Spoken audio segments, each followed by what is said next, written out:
True friendship is one of the greatest blessings and deepest needs in our world today. We need each other. In fact, God wants us to need each other. He didn't send us here to be alone. This life was designed as a place where we would help and support each other, confide in, and trust each other, where we would find and be true friends. It's almost as if we were built for friendship. Friends enrich our lives, not only socially and emotionally, but also physically.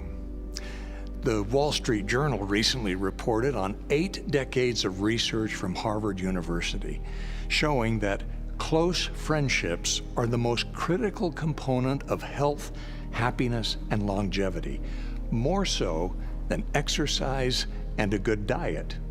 Isn't that interesting? To paraphrase the Apostle Paul, true friends are kind. They don't envy one another.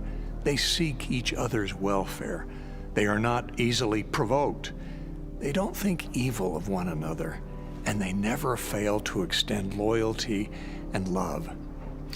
That may seem like an unreachable standard, but that's part of the miracle of true friends. They help each other to be better and to do better. We each have the capacity to be that kind of friend.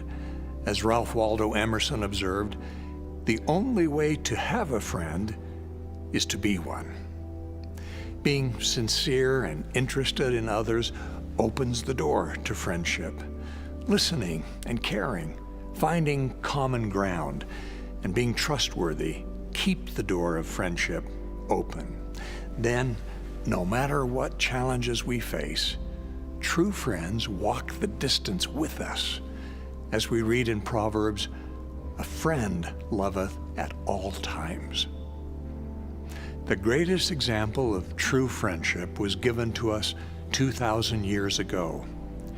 Shortly before his crucifixion, Jesus Christ taught his disciples, "Greater love hath no man than this, that a man lay down his life for his friends. Ye are my friends."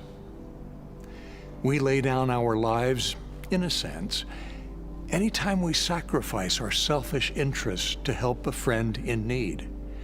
We love as Jesus loved, care as he cared, and in so doing, we build treasured friendships.